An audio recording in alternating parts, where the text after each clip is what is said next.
આ દ્રશ્યો છે જૂનાગઢની 120 વર્ષથી પણ જૂની બહાઉદ્દીન કોલેજની હોસ્ટેલના, જે જર્જરિત હાલતમાં જોવા મળી રહી છે. છેલ્લા 4 વર્ષથી આ હોસ્ટેલ સમારકામને કારણે બંધ હાલતમાં જોવા મળી રહી છે, જેને લઈને વિદ્યાર્થીઓમાં ભારે નારાજગી છે.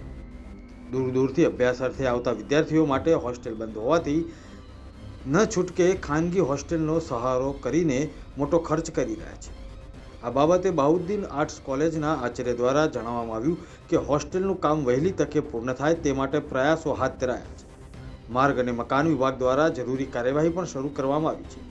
આગામી 2 થી 3 મહિનામાં હોસ્ટેલ ફરી શરૂ કરાશે તેવો વિશ્વાસ આચાર્યએ વ્યક્ત કર્યો છે. હોસ્ટેલમાં કુલ 20 રૂમ છે, જેમાં પ્રતિ રૂમમાં 3 વિદ્યાર્થી રહી શકે તેવી વ્યવસ્થા છે. પ્રતિ વિદ્યાર્થી રહેવાનો વાર્ષિક ચાર્જ માત્ર 60 રૂપિયા જ છે. 4 વર્ષથી બંધ છે, 3.5 વર્ષથી. હોસ્ટેલ બંધ થવાનું પહેલું મુખ્ય કારણ તો એ હતું કોરોના આવ્યો એટલે આપણે વર્ષ 1.5 વર્ષ સુધી હોસ્ટેલ બંધ રહી. પછી હોસ્ટેલ ચાલુ કરવાનો સમય આવ્યો ત્યારે હોસ્ટેલ જર્જરિત થઈ ગઈ હતી. પછી આરએનબી વાળાઓનો મત લીધો કે આની અંદર રહેવા લાયક વિદ્યાર્થીઓ નથી, એટલે અમારી કેન્દ્રની રૂસાની ગ્રાન્ટ હતી 3 કરોડ રૂપિયાની. એમાંથી 2 કરોડ રૂપિયા અમે આરએનબીમાં અપાવ્યા ઉપર હાયર એજ્યુકેશનમાંથી. 1 કરોડ હોસ્ટેલના રિનોવેશન માટે અને 1 કરોડ અહીંયા ન્યૂ કન્સ્ટ્રક્શન માટે અમારી કેમ્પસની અંદર. આ બંનેની વિધિ બહુ આમ જોઈએ ને કે વર્ષો સુધી ચાલી.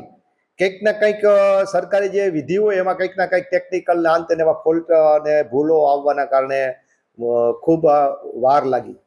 પછી આપણે ત્યાં શિક્ષણ મંત્રી પાનસેરિયા સાહેબ આવેલા એજ્યુકેશનમાંથી.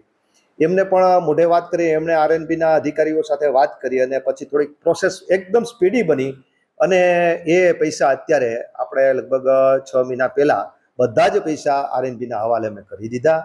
આરએનબી એ પણ એક આનંદની વાત છે, કારણ કે આવી હેરિટેજ કોલેજ છે 100 વર્ષ જૂની, 125 વર્ષ કોલેજ જૂની અને 100 વર્ષે હોસ્ટેલ જૂની, જ્યાં ઝવેરચંદ મેઘાણી ભણી ગયા અને 3-3, 4-4 વર્ષથી જો આ હોસ્ટેલ બંધ હોય એટલે ખરેખર આચાર્ય તરીકે મને દુઃખ થાય ને વિદ્યાર્થીઓ જે આવે છે દૂર દૂરના વિદ્યાર્થીઓ ન રહી શકતા હોય, એટલે એના માટેના પ્રયત્ન થવાથી એક આનંદની વાત એ છે કે એ ઓનલાઈન ટેન્ડર મુકાઈ ગયું છે.